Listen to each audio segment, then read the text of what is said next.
Hello, I've returned today with another ADH Wealth solution. Today, we will begin to discuss fulfilling all of your financial needs. In this video, we'll review an article by wealthmanagement.com about financial consultant and guru Suze Orman and her style of money management. As always, this is a basic description. For an evaluation of your own, please schedule an appointment. My information is in the description box. Lastly, make sure you drop a comment, hit that like button, press that share button, and if you're new, subscribe and hit the notification bell so you can be made aware every time I release new content. Suze Orman should know better. An April 5th, 2021 article by Lizetta Rainey Braxton of wealthmanagement.com. The well-known financial literacy guru's controversial comments at a recent virtual conference highlight how the majority-centric baby boomer mindset for financial planning no longer works. We are not just living in a digital age, we are being shaped by it. Since the advent of social media, our ability to consume information has drastically increased, and alongside it, our desire to address it. At the recent NASPA virtual conference, financial literacy expert Suze Orman set off a Twitter firestorm from diverse NASPA members who attended her session. NASPA immediately responded with a public apology letter stating, "We cannot discuss financial literacy without first acknowledging the inequitable and unjust systems that have prevented Black and other low-income and many other historically minoritized and marginalized communities from attaining educational and generational wealth." Specifically, Orman's offensive reference to the South Side of Chicago and assumption that bootstrapping works unilaterally for minority populations completely missed the mark for socially conscious, racially diverse attendees. This mishap is a lesson worth noting for wealth managers who seek to expand their client base to younger generations who demand evidence of diversity, inclusion, equity, and belonging in their financial engagements. Many critics have panned the apology as another example of cancel culture. I think that lets everyone off the hook a bit too easily. The issue with bootstrapping. Long considered a feather to put in your cap, the concept of bootstrapping, or making something out of what you have, is a notable feat. It is also a highly unequal one. For those that have a solid foundation, roof over their head, employed and engaged parents, food on the table, the starting point is not the same as those who struggle to secure the basics. Romanticizing our past is not a new idea. But there is an implicit danger to feeding false narratives to attentive audiences. When Suze Orman referenced her upbringing in the hood, I know many grimaced. As a white woman, her ghetto narrative rang much differently from a Black person's experience.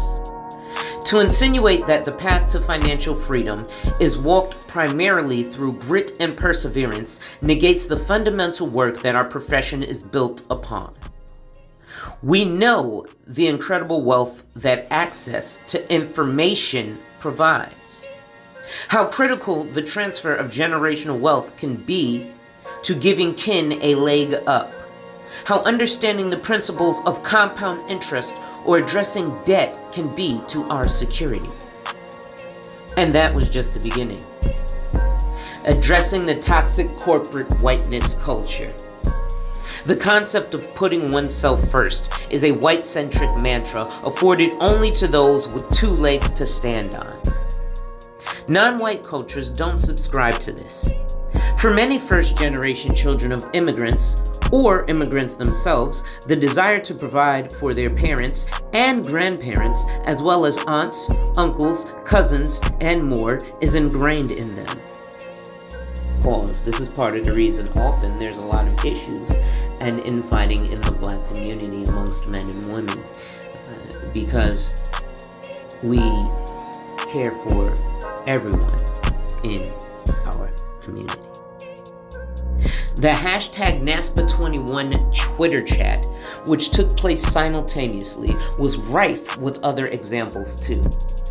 Britt Williams, an assistant professor of higher education at St. Cloud State University, shared, "I want us to really talk about wealth and money with a more nuanced, intersectional lens. Money access matters. Earned money matters. Carrying the financial weight of generations of a family matters. Saying put you first is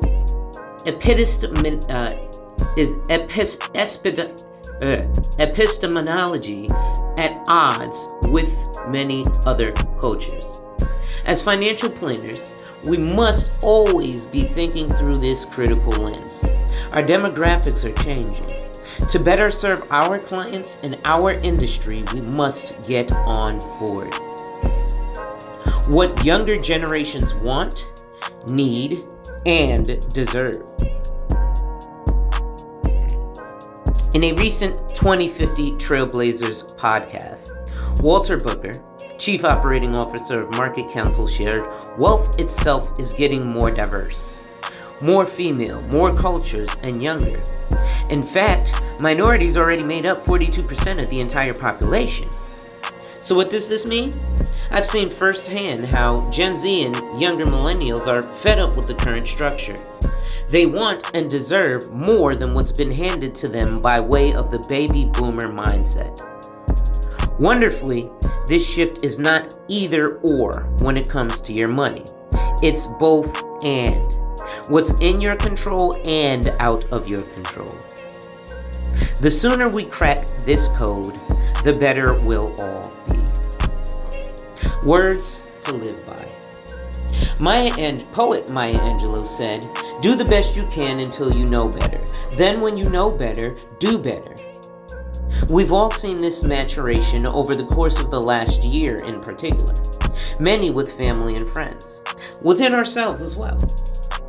As a best-selling author on personal finance, contributing editor to O, the Oprah magazine, and the Costco Connection magazine, and television host, this particular financial guru should be well versed with how much the right words matter. I think we can all agree Suze Orman should know much better by now. Are you looking for assistance with your financial situation? Contact me today and schedule a consult so we can help you to identify and protect your lifestyle. Have a financial question but don't know who to ask?